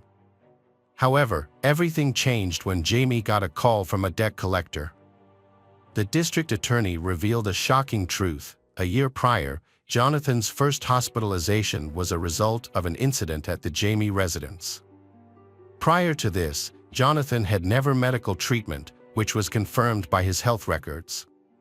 He had been deceiving Jamie and Nation about his health, falsely claiming to have had a gallbladder operation, multiple sclerosis, and cancer. In reality, his medical history only showed a mental disorder. Jonathan's internet search history showed he had researched pancreatic cancer and specialists in that field, possibly to make his fabrication more believable. He had also looked up cruises that did not require a passport. Furthermore, Jonathan had booked a one-way trip to Las Vegas for April 23, but canceled it on the 22nd, just 2 hours before attacking Jamie with a knife. Jonathan confessed to the authorities that he had misused campaign funds and fabricated his medical conditions. Although Jonathan said he needed medical attention, but he would secretly leave while Nation waited in the car. Nation did not know that he was deceiving them about his true intentions. Around this time, Jonathan was struggling with depression and suicidal thoughts. He was also experiencing auditory hallucinations, hearing voices that encouraged him to harm others. He had even purchased a knife with the intention of using it to end his life in Vegas. However, when Jamie confronted him about the financial irregularities, Jonathan's emotional state escalated, and he began inflicting injuries on himself. As the situation spiraled out of control, Jamie tried to intervene, but Jonathan's anger and delirium led him to attack her impulsively. He remembered attacking Jamie but had no recollection of chasing Nation. Jonathan's lawyer acknowledged that the evidence against him was overwhelming, making it impossible to dismiss the charges. Instead, they planned to argue for temporary insanity to reduce the sentence.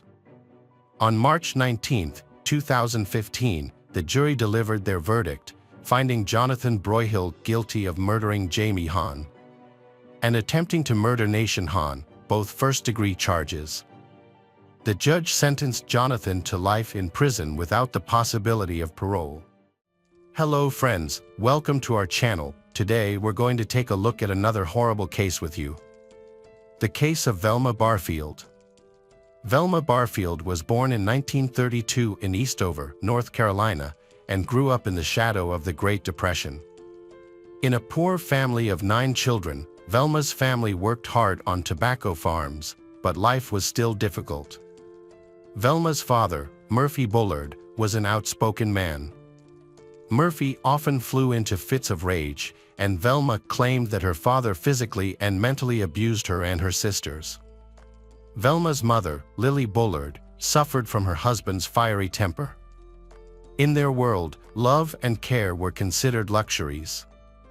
As a result, Velma and her brothers had a difficult childhood, lacking affection and constantly facing the threat of violence. As a child, Velma noticed a glaring disparity in her finances between herself and her friends. This sparked her first acts of crime. At first, Velma took small amounts of money from her father to buy small items that her classmates liked. However, her stealing gradually became fatter when she stole $80 from an elderly neighbor. When the matter was discovered, her father punished Velma very severely. After that, she gave up stealing. Raised in a Catholic family, Velma found comfort and faith in the Bible. However, as she grew up, the psychological trauma from her past shaped her into a woman with special power. During World War II, the world around her changed rapidly. The war caused her family to face many difficulties. Velma was forced to take responsibility for her life and family early. Her dreams and desires were often hidden behind her primary goal of survival. As Velma grew older, her desire for a better life grew, and she longed to escape her difficult circumstances. At the age of 17, Velma decided to drop out of school. In her search for love and work, she met Thomas Burke, and the two later married, but this marriage brought new difficulties. By the age of 19, Velma had 2 children, a son named Ron and a daughter named Kim. For more than 15 years, the family lived in Parkton, North Carolina. In 1965, Thomas was in a serious car accident and suffered head injuries. To cope with the pain and headaches caused by the injury, Thomas became a heavy drinker and drug addict. This affected his family, especially Velma, who had experienced past trauma due to her father's alcohol abuse. Velma vowed never to let history repeat itself, but she also faced difficulties in her own life. During this time, Velma faced many pressures, including an unhappy marriage, motherhood, and past patterns. Velma tried to find stability by working at a textile factory, but she soon had to quit to deal with health issues. She then had to undergo an emergency hysterectomy. After the surgery, Velma began to suffer from seizures and was prescribed medication. However, the use of seizure medication gradually became a habit, causing her to become mentally impaired. Velma's drinking increased, each step pushing her into a more desperate and out-of-control state. On April 4, 1969, while she and her children were away from home, the house caught fire.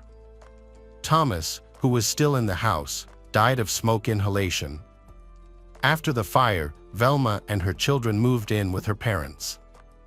A few months after her Thomas's death, Velma began a relationship with a divorced man named Jennings Barfield. They married in August 1970. However, their relationship did not last. After an argument, Jennings died of a heart attack on March 21, 1971. Velma returned to her parents' home. Later, Velma's father died of cancer in the summer of 1974. Her mother also suffered from severe stomach pain and was hospitalized. Although she recovered and returned home in August 1974, Velma's mother was hospitalized again due to severe stomach pain. Because her illness was so severe, she died after 2 hours of treatment. Another man Velma was dating was in a car accident and died on December 30th of the same year. Velma's financial difficulties and addiction led to another bad decision. She started forging checks to meet her growing needs. But deception came at a cost, and those around her began to lose faith in Velma. In 1975, Velma was convicted of 7 counts of writing bad checks and sentenced to 6 months in prison. However, she was released after serving 3 months. After her release in 1976, Velma took a job caring for the elderly. She initially worked for 94-year-old Montgomery Edwards and his 84-year-old wife in Lumberton, North Carolina. Montgomery fell ill and died on January 29, 1977. A few weeks later, in February, Montgomery's wife Dolly developed symptoms of the same stomach illness as Velma's mother and died on March 1st. Velma then cared for Record Lee, 76, who had lost a leg. On June 4, 1977, Record Lee's husband, John Henry, began experiencing severe pain and cramps in his abdomen. Doctors attributed his condition to a severe stomach virus. However, he died later that month. Velma then moved in with her new boyfriend, Roland Stewart. While attending a Pentecostal revival meeting in Cumberland County, Roland Stewart suddenly complained of severe abdominal pain. He was rushed to the hospital but could not be saved, dying a few days later. Roland Stewart's relatives were suspicious of his mysterious death. They reported to the police to find out the reason for Roland Stewart's death. An autopsy was ordered. An investigation into Roland Stewart's death was opened. Before the autopsy results were released, Lumberton police received an anonymous phone call, reportedly from Velma's sister, who said that Velma had poisoned Roland Stewart and others. As a result, Velma was arrested for the murder of Roland Stewart. During the interrogation, Velma confessed to poisoning Montgomery and Dolly Edwards, John Henry, her mother Lillian, and her boyfriend Roland Stewart. Velma confessed that she had forged checks to her boyfriend Roland Stewart's account and that he had found out about it, so Velma had mixed rat poison into his beer and tea, and in previous victims Velma had given weed killers containing paraquat and barbiturates. Velma had secretly put these substances into her victims' food or drinks, leading to their deaths. At trial, Velma's defense attorney argued that she was insane, but this was not accepted. Velma appeared cold and emotionless, laughing at the prosecutor and even applauding after his closing speech. The defense attorney attempted to explain that Velma was not a monster but a soul trapped by addiction, and that the difficult circumstances she had experienced since childhood had caused Velma's actions to be beyond her control. The attorney emphasized Velma's mental health struggles as a mitigating factor in Velma's crimes. December 12, 1978. The jury considered the circumstances and decided to sentence Velma to death for murder and causing harm to the victim's family. The verdict was an acknowledgement of the victim's family's irreplaceable loss. A unit for female death row inmates was later established at the North Carolina Correctional Institution for Women. While on death row, Velma quit smoking and expressed remorse. At night, the faces of her victims haunted her dreams, and Velma silently contemplated the crimes she had committed. Velma's appeal was filed with the North Carolina Supreme Court on October 30, 1984. The appeal claimed that she was incompetent at her original trial due to her struggles with drug addiction. However, the court denied her appeal. The day before her execution, Velma instructed her attorney, Jimmy, to withdraw all remaining appeals. She expressed her desire to die with dignity, as allowed by the state of North Carolina. In her final hours, Velma reflected on her life and prayed, finding solace in her faith as she prepared for death.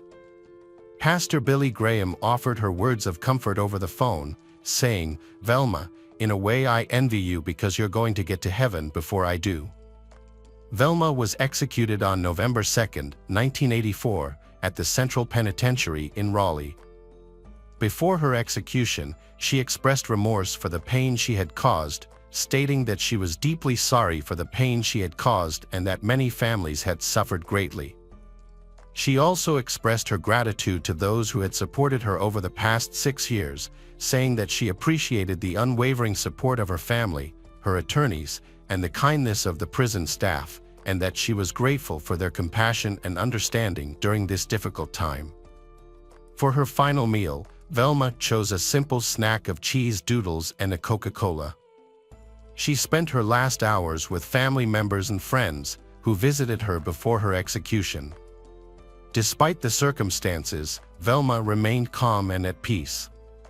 Velma was led to her execution wearing pink pajamas and medical devices attached to her chest, including a stethoscope and heart monitor. She was secured to a gurney with straps at her body and legs, and then wheeled to the execution chamber just before 2 a.m. Outside the prison. Two opposing groups of protesters had gathered. Pro-death penalty supporters were present, and anti-death penalty advocates, who criticized Governor Hunt for not showing compassion and claimed the woman could still contribute positively to society from behind bars.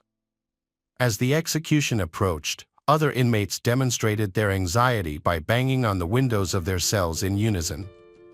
A group of about 80 people who supported capital punishment showed their approval through cheers and applause.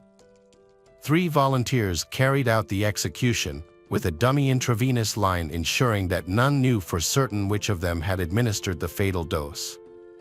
Velma's execution took place at 2:15 a.m., just 15 minutes after being given the lethal injection of proton bromide. Those present at the execution reported that she passed away without any apparent suffering. Around 300 death penalty opponents stood nearby in silence, holding candles that they extinguished as the moment of her death approached. After the execution, Velma's body was taken by ambulance to a medical school for use in her previously expressed wish to donate her organs for transplantation. Her burial followed at a small North Carolina cemetery close to the gravesite of her first husband, Thomas Burke. She was 52 years old at the time of her death. Hi there, investigators. It's time to uncover the truth behind another case. The case of Kenneth Keith. Michael Hawkinsmith, 35, was born in Danville, Kentucky. He was a well-known pastor at a local church where he lived. After working at the church for a long time, he decided to work at a local pawn shop called ABC while continuing to work as a part-time pastor. After a while, due to the previous owner's health issues, Michael had to take over the entire pawn shop. Being an honest and helpful person, he easily connected with people. In his personal life, Michael was married to Angela, and the two had 2 children together, Andrew and Naomi. Michael and Angela jointly owned the ABC Gold, Games and More pawn shop in Danville, Kentucky. They homeschooled their 9-year-old son Andrew and took care of their newborn daughter Naomi. Andrew often visited his parents' workplace and considered it his playground. However, on the morning of September 20, 2013, the Hawkinsmiths went to the ABC store. The morning went as planned. Dan Smith, a regular at the pawn shop, made a scheduled visit. Smith, known as the Gold Man, was known for buying and selling gold between pawn shops across the state. About 15 minutes after opening, as Michael and Smith were making their transactions, a bearded man entered the store and ordered everyone to get on the ground, followed by horrific events. Andrew, who was at the ABC store at the time, after being instructed by his mother, Angela, to hide, noticed the tense situation and quickly called the police to report the situation. 6 minutes after the alarm call, the police arrived at the scene of the murder. When they entered the building, they found a large trail of blood that led them to Michael Hawkinsmith. They then found his wife, Angela, 38, and another victim, Dan Smith, 60, a broker, on the other side of the counter. All 3 victims had suffered serious injuries from gunshot wounds to the head and torso. Police later found Andrew, 9, and Naomi, 14 months, hiding in a closet. Andrew and Naomi had been through unimaginable horror and were orphaned, having lost both their parents. When examining the crime scene, police found 14 spent shell casings and 3 intact bullets, along with a briefcase belonging to Dan Smith. Remarkably, the victim's personal belongings and all the cash in the cash register were untouched, suggesting that robbery was not the motive. The case was complicated by the lack of surveillance cameras at the pawn shop. Therefore, police had to search for potential witnesses. An employee of Rainbow Cleaners, a nearby dry cleaner, provided vital information when he described a vehicle that had been parked near the building that morning. The vehicle was a silver pickup truck driven by a large man with a bushy beard. While one team of investigators searched the area, another team had to notify the victims' closest relatives of the tragedy. Michael's parents were devastated by the news. However, they also felt blessed to know that their grandchildren, Andrew and Naomi, had survived. The tragic news reached the daughter of the third victim, Dan Smith. Dan Smith was involved in the purchase of precious metals and was well versed in the specifics of his job, which made it easy for him to find common ground with different people. His business involved handling large amounts of cash, sometimes in the hundreds of thousands of dollars. This led police to suspect that Dan Smith may have been the criminal's primary target. Through surveillance, police discovered that before going to the ABC Gold Games and More pawn shop, Dan Smith had gone to the Lawson Jewelry Store in Harrodsburg, 10 miles northeast of Danville. Inside the jewelry store, investigators found a surveillance camera mounted on the far wall that was monitoring every customer who entered and exited the store. Their goal was to determine if anyone was following Dan Smith. At 8:16 a.m., Dan Smith entered the store, and there were no other customers in the building at the time. Dan Smith was carrying a briefcase identical to the one later found at the ABC Gold Games and More pawn shop. After greeting the woman behind the counter with a smile, he walked toward the back of the store. Moments later, Dan Smith reappeared in the footage, exiting the back of the store, chatting briefly with an elderly woman who had just entered, and then leaving immediately. Footage from the exterior camera did not show anything suspicious. The police could do nothing but monitor the man, unaware that he would soon be at the center of a tragic event. Meanwhile, Andrew Hawkinsmith was brought to the police station to testify. Andrew told the story of how he was at the pawn shop with his parents when Dan Smith came in with a bag full of money. While Michael and Dan were talking, a stranger walked in and demanded the bag of money immediately. According to Andrew, Dan Smith immediately gave the stranger his bag of money. Andrew said that his father asked the man to stop, but the man also shot his father with a handgun similar to the one Andrew often played with.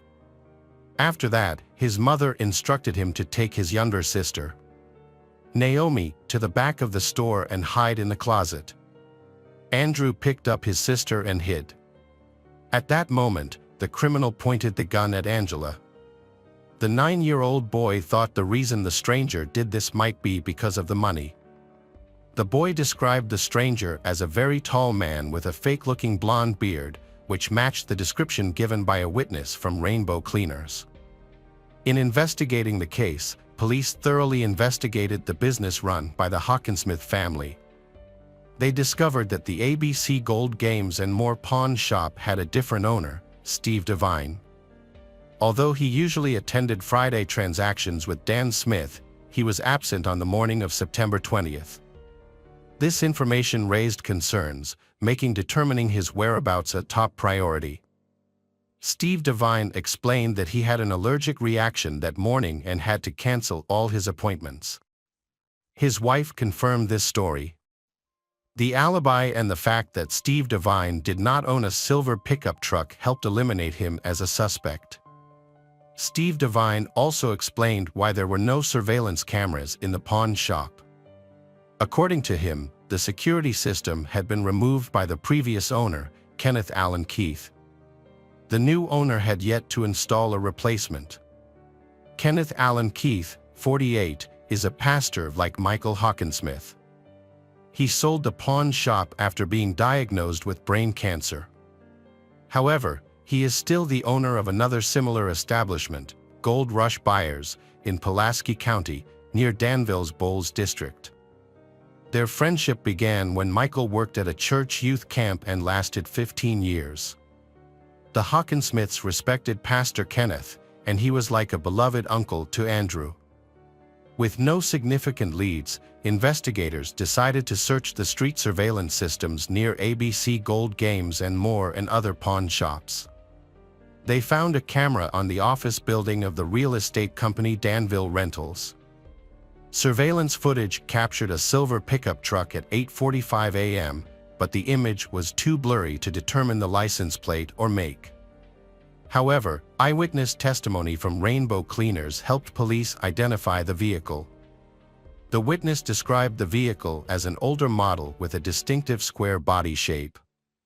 The vehicle in the video also clearly showed a square rear bumper that matched this description. The color, type, and shape of the vehicle all suggested that police had found the vehicle of the criminal.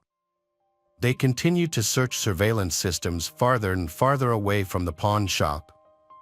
Finally, at 8:17 a.m., cameras at the local Ephraim McDowell Hospital captured the same vehicle.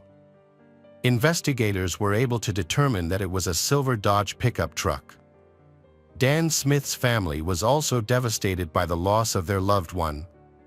Despite their grief, they attended the funeral and held back their anger. In search of more clues, the Danville police asked the public to come forward with any information about the crime or the vehicle involved. On September 24th, the police received a call from Tracy Hurl, a pastor in Warren, Michigan. He claimed to be a friend of Kenneth Keith and said that in their last conversation, they had discussed the Danville murders. At that point, Kenneth seemed to have changed. Pastor Kenneth Allen informed Tracy that on that particular day, he was driving to Danville to pick up medication for his wife. Kenneth also expressed guilt over what had happened, as he had given Michael Hawkinsmith the opportunity to become the owner of his former business.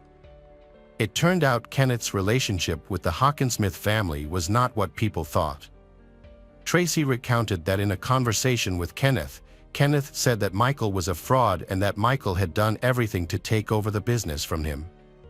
These statements aroused suspicion, leading to Kenneth being named a suspect. To verify Kenneth's alibi, investigators decided to review surveillance footage from the Good Neighbor Pharmacy, where Kenneth said he had purchased medication for his wife at 9:24 a.m.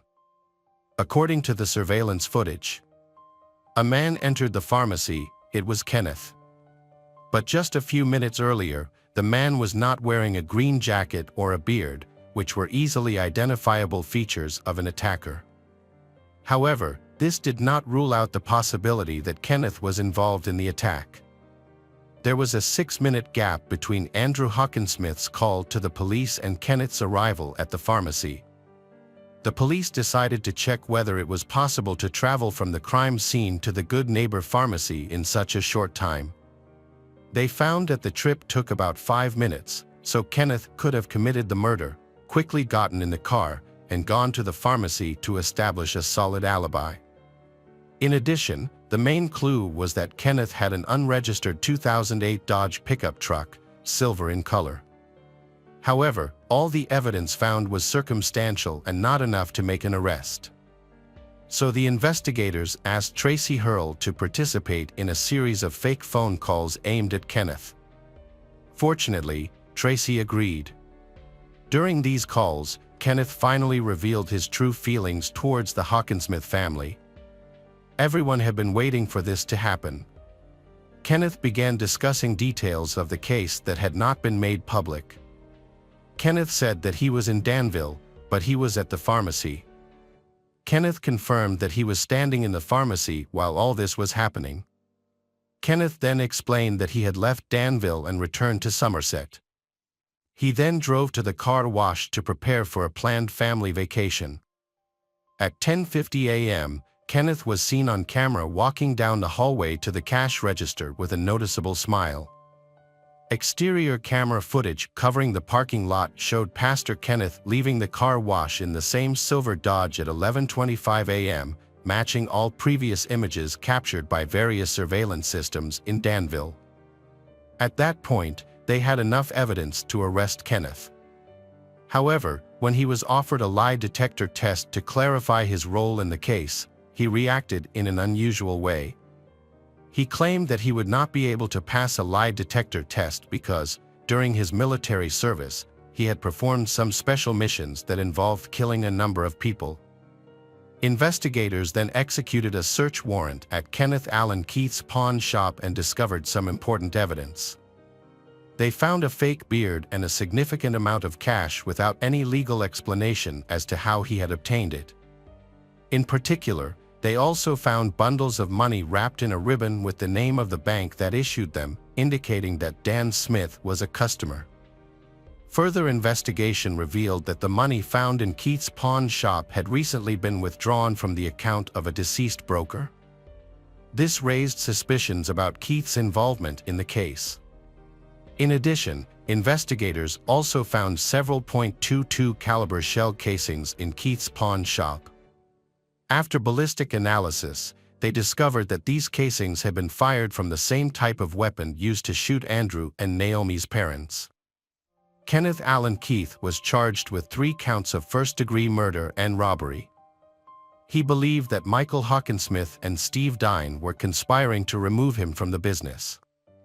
However, there was no evidence that Michael Hawkinsmith and Steve Dine were involved in any conspiracy. When Kenneth met Dan Smith at the pawn shop, he tried to create a fake plan to make the police think that the case was a robbery. However, the plan failed when the police investigated and found no evidence of suspicious activities by Michael Hawkinsmith and Steve Dine. On September 20th, Kenneth arrived in Danville in his silver Dodge Caravan. He circled the pawn shop until he saw Dan Smith's car parked nearby.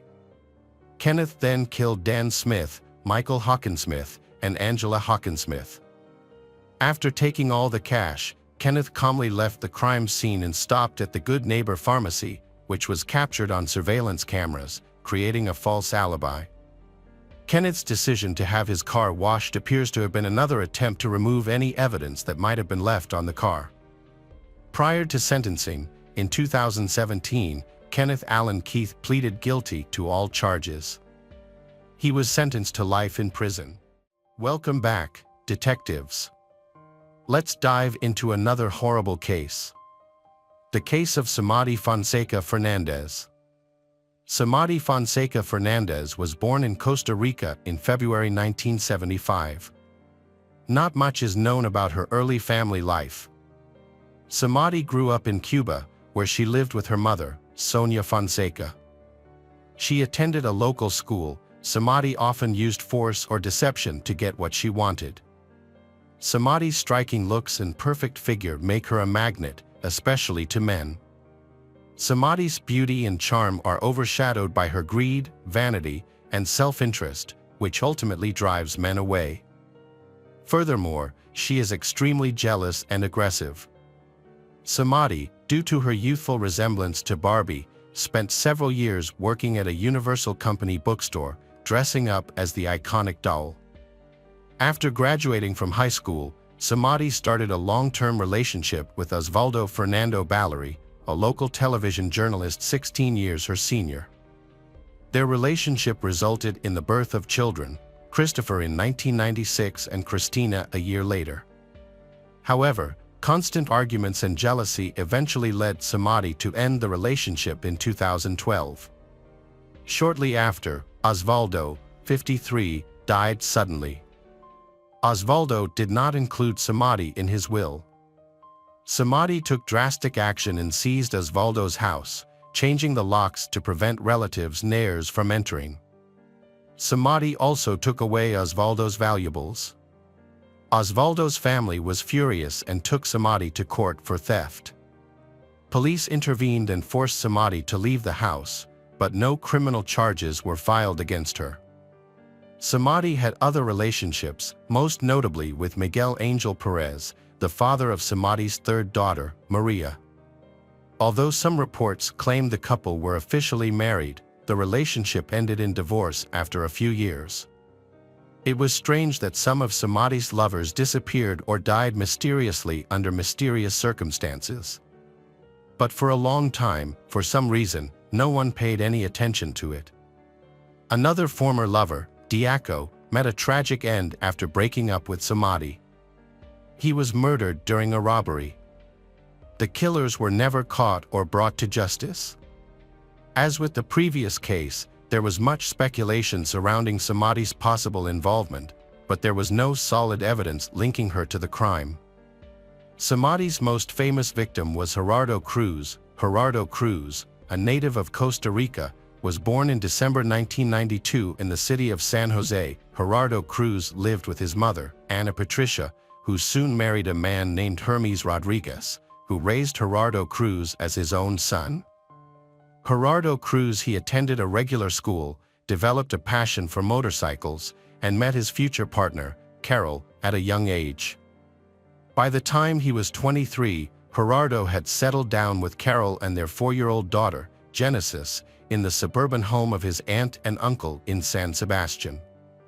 To support his family, Gerardo Cruz took a job at a local bakery.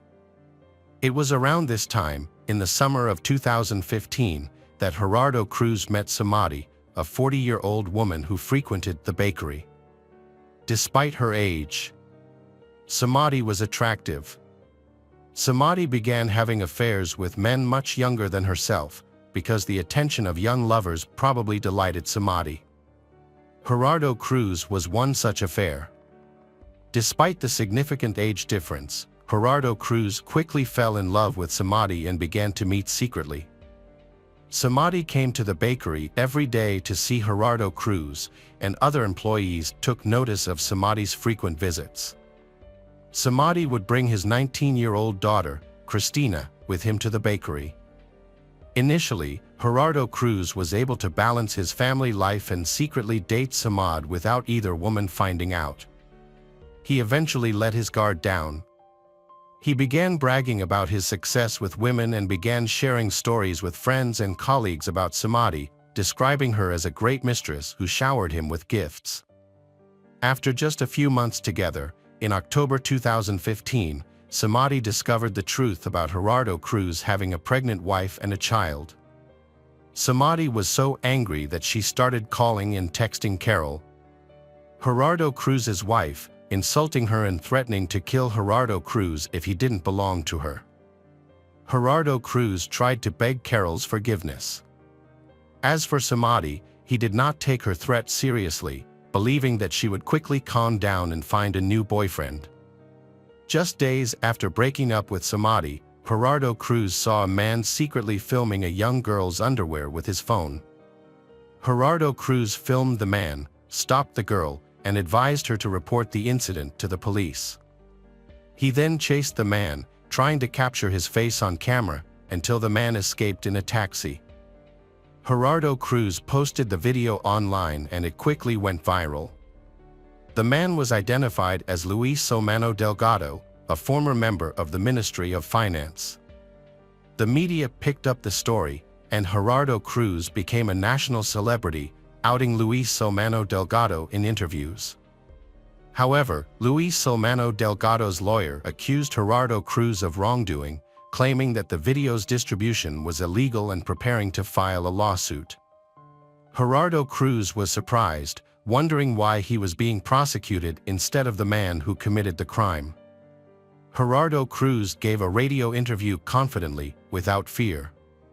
The next day, he canceled his meeting with Oswald, citing an emergency after receiving a text message from Samadi, supposedly to discuss another interview with a young woman in a park.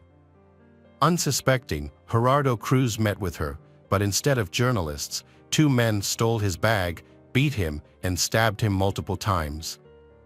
Gerardo Cruz called Oswald when he was unconscious, and Oswald called the police and paramedics. Gerardo Cruz was taken to the hospital, where doctors fought to save his life for 42 days. Gerardo Cruz underwent numerous operations, but unfortunately, they were unsuccessful in saving his life. He passed away in the intensive care unit on November 19. Gerardo Cruz's funeral was attended by a large number of people who wanted to express their condolences to his family. The community came together to express their hope that the police would quickly apprehend the perpetrators and bring them to justice. Initially, the investigation explored multiple theories. The first was that Cruz was a victim of a robbery gone wrong.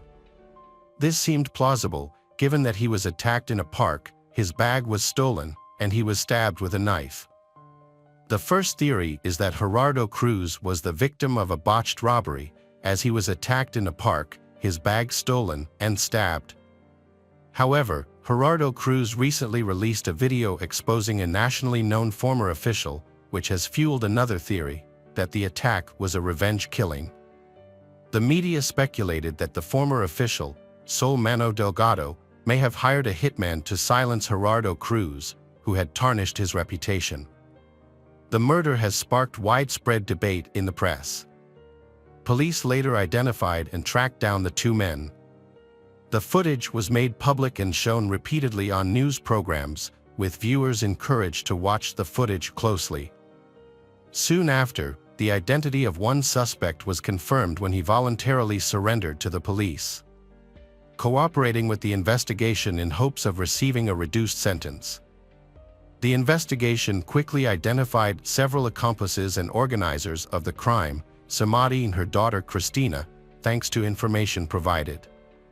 Those involved, including taxi driver Ronald Archie, worker Cesar Chavez, a young miner, and Omar Costa, were arrested. The investigation revealed the roles and connections of all those involved in the crime through phone calls and text messages. Samadi was identified as the mastermind, who had carefully planned the murder for his daughter Cristina.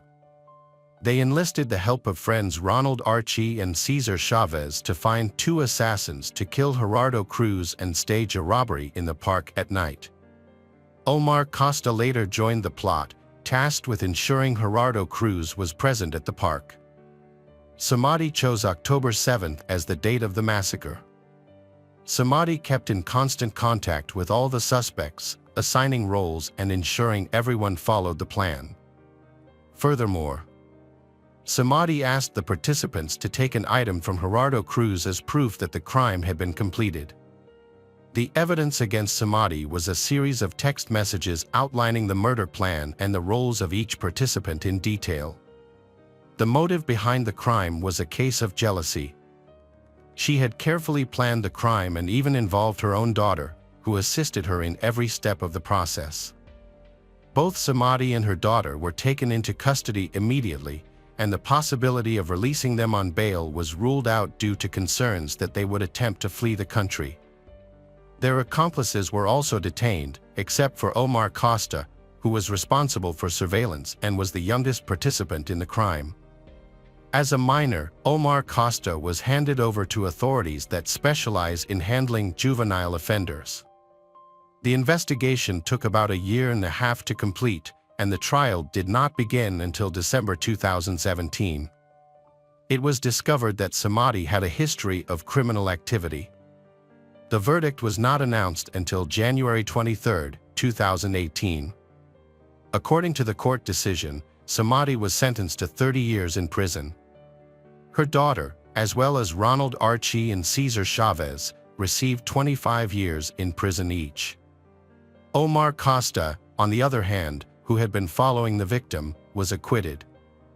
Gerardo Cruz's family has received $140,000 in moral damages.